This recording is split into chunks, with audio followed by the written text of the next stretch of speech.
Opa, bom, porque talvez eu não esteja depois de terminar de assistir tudo depois de todo mundo nessa bagaça. Mais uma vez, graças a Max, segue ela lá. Pra quem ainda não acabou de assistir, vai ter spoiler sim, e se não gostou, for. A terceira temporada de Round 6 terminou e eu posso dizer com tranquilidade que é uma merda! Que eu gosto da série, mas não gostei muito de como tudo se desenrolou e o final em si. Mas antes de falar do final, vamos falar mais sobre como os eventos se desenrolaram e como levaram ao final como aconteceu. Pra começar, nem precisava do Ji-hoon entrar no jogo uma segunda vez, pois já era imaginável que ele fosse falhar, porque isso não é uma série de super-heróis, não uma fantasia de bem contra o mal, mas uma crítica à natureza humana em si. Todos nós somos duais a ponto de seguir adiante fazendo bem ou mal, seja pra salvar a si mesmo ou a alguém. Não se trata nem nunca se tratou de ser bom ou ruim, mas o que você faria em prol do seu objetivo, seja qual for. Mas como a temporada 2 e 3 precisavam dele voltar pra sequer existir, então segue o roteiro. Porque nós podemos! A terceira temporada dá a sensação de ter sido apressada, apesar de que ela e a segunda foram feitas juntas, apenas divididas como manobra de engajamento da Netflix de se manter no topo entre uma temporada e outra, e no fim das contas acabou sendo a pior de todas, e com razão.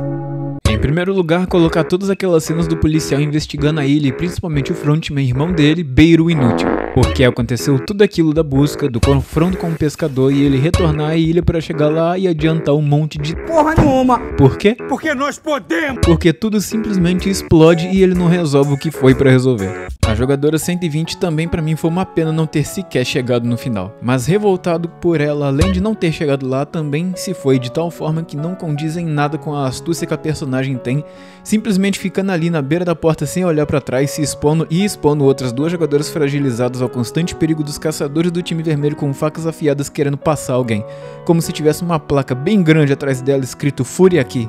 Lá ele. Descanse em paz, 120. Você foi uma verdadeira guerreira.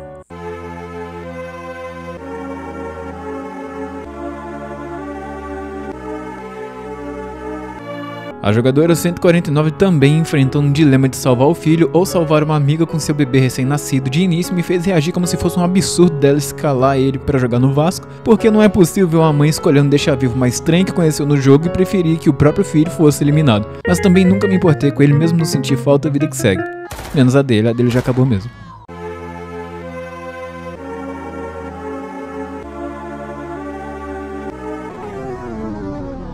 Ji-hoon, que sempre simbolizou a humanidade se preocupando com todos desde a primeira temporada, nunca antes demonstrou esse instinto assassino em torno de alguém, antes eliminando pessoas por sobrevivência ou por ser inevitável. Agora tá eliminando Dae-ho por ele ter tido uma das emoções mais humanas de todas: medo. A hipocrisia de um herói de matar um parceiro porque ele teve medo é o que aos poucos mostra como até mesmo Ji-hoon, o tão aclamado herói e protagonista da série, conseguiu ser corrompido pelo próprio ódio, antes protegendo a humanidade nas pessoas, agora as matando por serem humanas. Eu achei que com vocês, mesmo um fracassado que nem eu, podia fazer qualquer coisa.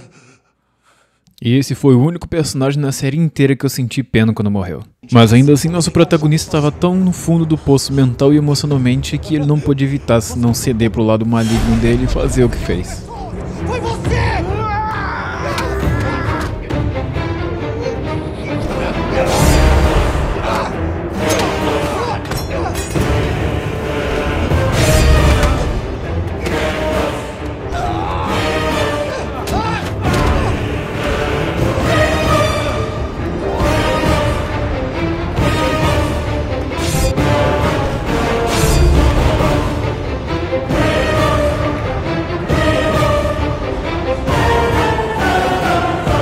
Não corra, não.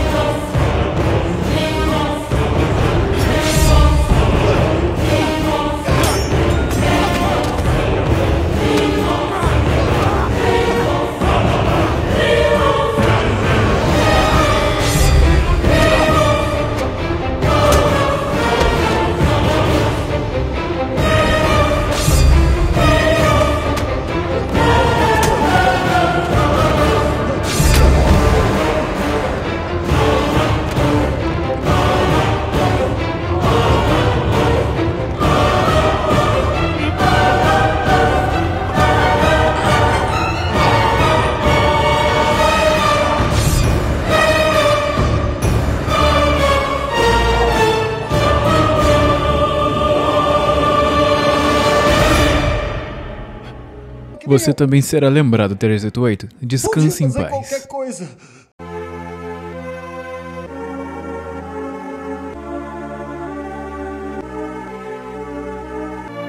Aí também temos, é claro, a 222 pulando direto para a segunda divisão no Vasco, deixando o bebê aos cuidados do nosso herói trevoso Jihun Uchiha, e a tão idiota ideia de colocar o bebê, que tem nem condições de votar, quem dirá de jogar, como a nova participante 222 dos jogos. Ideia é essa partida desses filhotes de cruz credo aqui, que nada mais tem a fazer da vida a não ser encher a cara e se divertir às custas dos outros. Por mim, eles também deviam ser escalados para jogar no Vasco. E para finalizar, a menção honrosa a esse nosso querido herói que eliminou a última das ameaças ao bebê e a sua vitória naquele lugar maldito, podendo assim cumprir sua promessa de proteger o bebê e ser o bicampeão dos jogos do Round 6, finalizando de forma heróica e lendária a terceira temporada, exceto que se você não está lembrado, apesar de ser o protagonista campeão dos jogos anteriores e uma lenda no universo de Round 6, ele também é um homem. E eu juro que eu não ia fazer isso de novo, senão iriam achar que eu tô copiando o MFW, mas como no universo cinematográfico temos a lendária regra de 3, não faria mal em um canal pequeno como o meu eu dizer, por exemplo, que o homem que sobreviveu após ficar devendo agiotas, assustou o recrutador dos jogos com um isqueiro com formato de pistola, entrou em um jogo de vida ou morte sem nada a perder, congelou no batatinha frita 1, 2, 3, mas sobreviveu, pegou o símbolo mais difícil no jogo do biscoito e conseguiu passar sem quebrar o biscoito, enganou um velho jogando bola de gude, sobreviveu até o fim dos jogos, se tornou o campeão dos jogos, mas entrou em depressão e não usou o dinheiro. Apostou na bondade humana valendo todo o seu prêmio. Desafiou o sistema indo atrás do frontman. Sobreviveu a um jogo de roleta russa sem trapacear. Arrancou um dente sem anestesia para implantar um rastreador. Retornou aos jogos uma segunda vez. Virou meme viral por gritar "Parou!" Sobreviveu novamente a vários jogos mortais. Liderou uma rebelião armada com poucos aliados. Foi para o lado negro da força e acabou com um competidor com as mãos nuas. Atravessou heroicamente uma ponte com um bebê de CGI nos braços. Resistiu à tentação de se tornar igual ao frontman. Venceu o duelo final contra o YouTube desmonetizando ele de vez. Mas ainda assim, após tudo isso, ele esqueceu de apertar um botão no chão que já havia sido avisado para apertar para que pudesse valer aquela eliminação do youtuber para não ter que disputar com um bebê de CGI cagado e se sacrificar para acabar com os jogos. Entendeu como funciona? É assim! E a menção honrosa de hoje vai para Jihun, que pra mim foi o bicampeão de Round 6, sim, e não aceito que ele perdeu pra um bebê de mentira, antes preferindo que esse aqui fosse o verdadeiro final.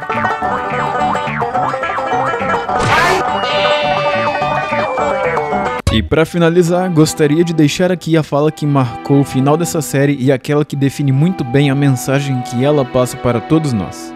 Nós não somos cavalos. Somos pessoas.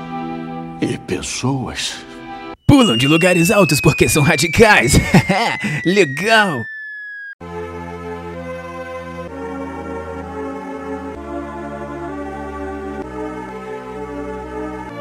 E isso é tudo que eu tenho pra falar nesse vídeo sobre Round 6 e espero que tenham gostado até aqui. Deixa seu like aí, compartilhe com seus amigos e vamos rumo aos 1000 inscritos para monetizar e escapar do CLT. Eu sou o Hardest Rick e eu vou ficando por aqui. Até a próxima.